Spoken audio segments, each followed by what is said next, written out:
Now behind me are the remnants of my goldfish breeding experiment that I did this year, and I've got to say it went fantastically.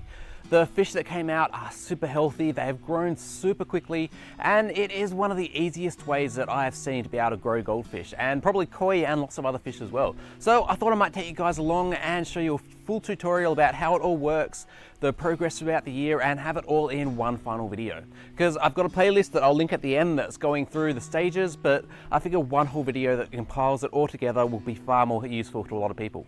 But first, I might show you something cool about the difference of these goldfish compared to some that I bought about 3 months before these guys even started living from the pet store. So I'll show you the difference in size and that sort of stuff.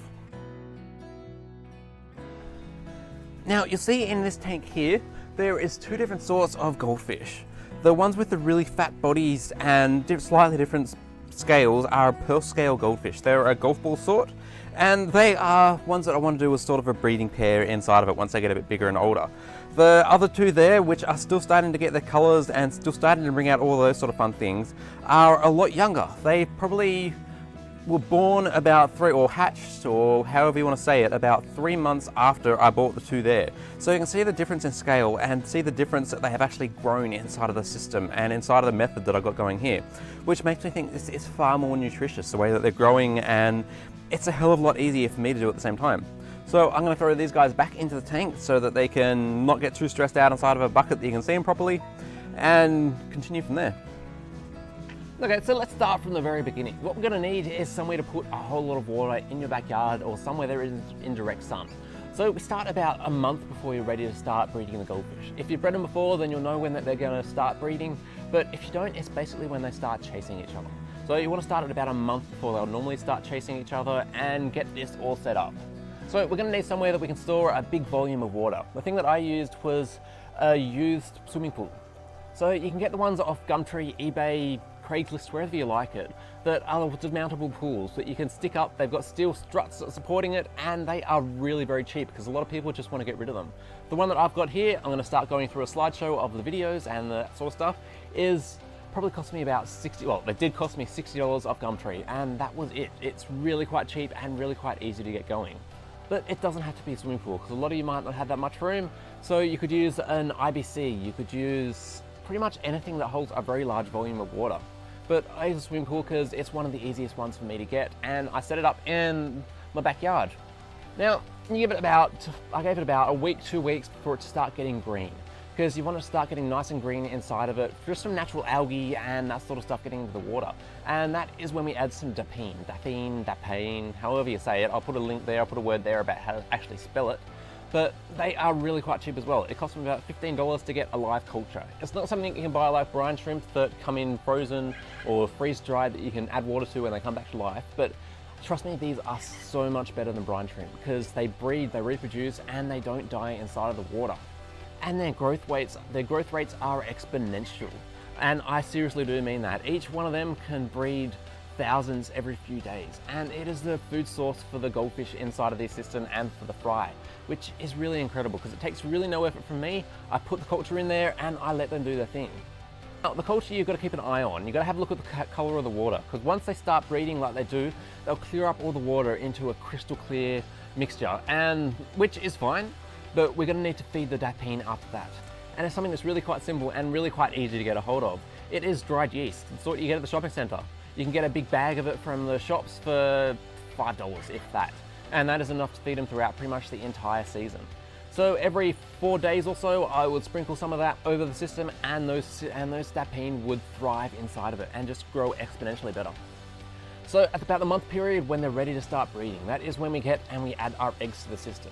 Now there are a couple different ways that we can do it, but I found the easiest way for me was to hand breed them. So you get the two goldfish, you push them together, well, you don't push them together, you put them inside of a bowl, you squirt out the male juice and the male milk, and then you add the female's eggs to the mixture. And it's really not that hard. You just gently press against the abdomen and push it towards the backside, and then the boys will let out their milk and the girls will let out the eggs. As long as they're chasing and they're ready to go, this will happen really easily and really quickly. And I find it's a hell of a lot easier than putting nets in the tank and letting them swoosh around it and do that sort of stuff. It's a hell of a lot easier than pretty much any other way that I found. You could probably add the goldfish directly to the tank and let them do the business in there, but I found this was so much quicker, so much easier, and you don't need to worry about the goldfish eating the eggs afterwards, which is kind of a thing that I have to worry about if I leave them inside of my main tank.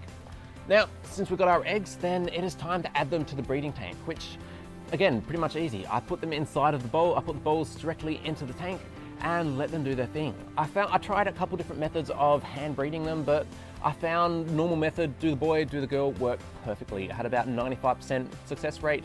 I tried the Chinese method where you do the boy and the girl at the same time and squirt the eggs and the milk into each other at the same time, and it was pretty much identical to the germination rates that I got out of it. So I do the boy first, do the girl first, and then the eggs go into the tank where they germinate. Now, like I said, I had about 95% germination rate out of the eggs that were in the bowl, and that was about perfect. Now, the next thing to remember is the water height inside of the tank. Now, we don't want to get too high, because if it's too high, the goldfish have got to come to the surface and fill up their swim bladder once they get to a certain point. If it's too high, they can't swim out high, and they will pretty much fall to the bottom of the tank and die, which is not something you want.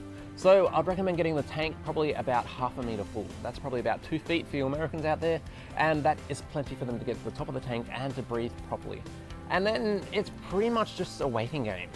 Now, the next thing I needed to do was add some oxygen to the system, because I was paranoid that the dissolved oxygen inside the water wouldn't recuperate enough for the thriving goldfish inside of it, so I added some air stones to it. Now, you don't want to do this straight away as well, because the baby goldfish can get stuck to the fine air bubbles, come to the top, and get stuck against the top of the water, which is kind of weird, but it seems to work. So after about 2-3 weeks after you've had the goldfish in there, they've gotten to a point where they can swim throughout the air bubbles and they will live perfectly. I found the Dapine were fine. They didn't care. They thrived with the air stones there or without them, so it didn't really matter too much according to them. Now, the next bit is pretty much wait. There wasn't anything more than I did to that than feed the Dapine, and that was it. So every 4 days, I'll throw some yeast in the mixture and just wait. Now, there was a lot of area surface over there, so it took a little bit of time before I could finally see them. It took probably about a month before I could start seeing them swimming around.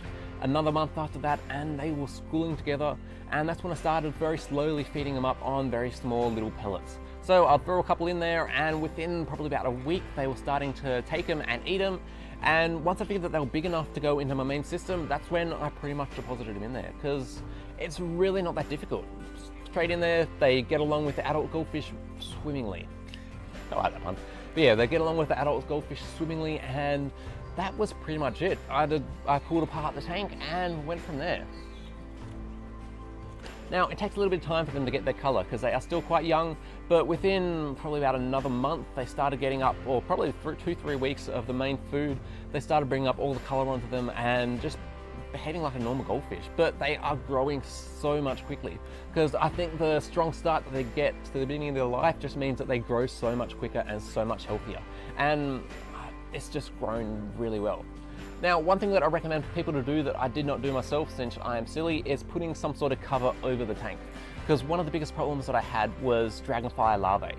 I didn't think it was a thing, but there were these little bugs that started swimming around the tank, and I came out there one night and I found probably about 100 or 200 of them in there, just grabbing the goldfish and eating them, which culled down the population in there way more than what I actually wanted. So next year I'm going to get some bird netting, put it over the top.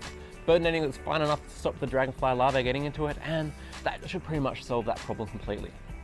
Now, at the end of the day, I got 60 goldfish out of this lot, and they are super clean, they are super healthy, and surprisingly enough, there are no ones with genetic deformities in there that I could see.